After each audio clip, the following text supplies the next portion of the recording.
151 minutes per day, 4,681 minutes per month, 56,172 minutes per year. That is the average time you spend on social media. That is 10% of your day you spend on these platforms. The existence of social media has fed into the addictive cycle of attention and retention, where individuals are unable to break free from the constant stimulation they receive. It creates this temptation for validation. TikTok, Instagram, Snapchat, YouTube. Most of these social media platforms use an algorithm to select the content you consume. This algorithm is based on your data that is gathered through the app, through the interests of your friends, through your search results, both inside and outside the application, through your location, and this data is used to understand not just the content you are interested in, but also the content that will maintain your attention. Basically, the content you consume is attuned specifically to you. It's like a noose wrapped around your neck. The more data you give, the tighter and more constricting the content becomes. You might be able to break free every so often, but it's a law and attraction will draw you back in. I'll summarize what I just said in one sentence. Social media can make everyone feel like they are at the center of the universe. Keyword being feel. In reality, most people are simply minuscule cogs in this world, and social media gives the illusion of importance to you through the constant validation received. You only hear the relevant information you want to hear, whilst everything else is hushed away or simply scrolled past. This applies not only to entertainment-based content, but also informational ones such as the news. Why? Well, think about it. We all live on planet Earth, right? Information pertaining to the world in some ways impacts your thoughts, actions, and surroundings, and this helps validate your existence in this world. But it's not just a focus on validation social media companies are using to maintain your attention. Recently, a guest on the JRE podcast highlighted a very interesting point linking social media and gambling. Behavior loop that I call the scarcity loop. So it's got three parts: opportunity, unpredictable rewards, quick repeatability. So opportunity, you have an opportunity to get something of value. 2, unpredictable rewards.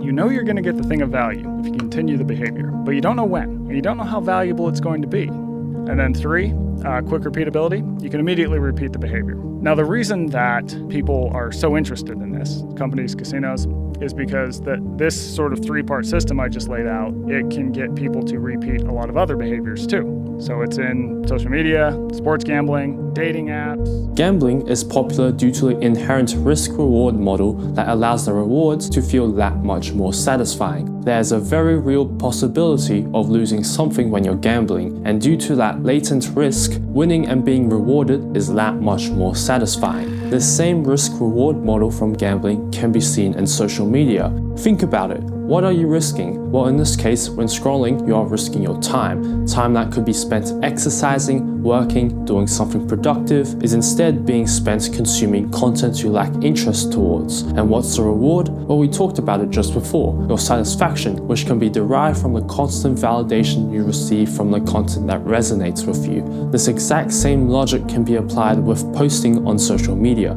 The risk, the time and effort taken to post, as well as the potential to be made fun of. The reward, the possibility for the post to go viral, leading to temporary fame and validation. And by that same logic, this also applies to actions such as commenting on posts. Think about it. What even is the point of commenting? Usually it's to interject your opinion on a post. Why? What do you think? It's for your validation, of course.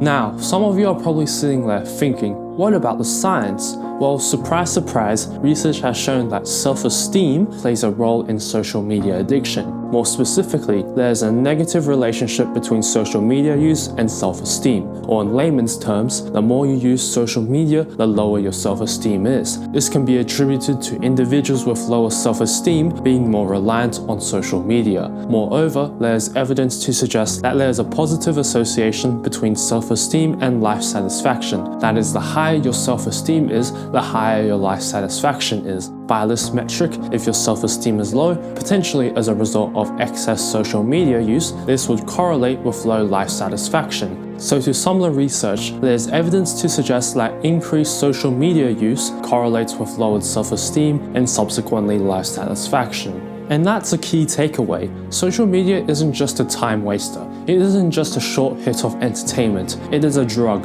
one that is taking over your livelihood, your self-esteem, and your life. So how can you stop this addiction? Well, first we need to find the root of this addiction. As discussed prior, low self-esteem is a major factor in social media use. Another factor that influences addiction in general is self-control. Research shows that individuals with high self-control are better at preventing social media addiction due to their use habits of social media being weaker than those with low self-control. As well, it is easier for those individuals to conduct self-control strategies to limit social media addiction. So then, how do you develop better self-control? Well, a lot of it is related internally with your mindset. Having the perception of being in total control over our minds and our bodies is a key foundation in gaining self-control. When it comes to the actual social media applications, what you can do is track your screen time to gain an understanding on how long you spend on these applications. After all, it is easy to lose track of time when engaging with social media, and tracking screen time can be an eye-opening experience. Alongside this, when it comes to general addictions, removing and replacing the temptation is a very viable solution for many.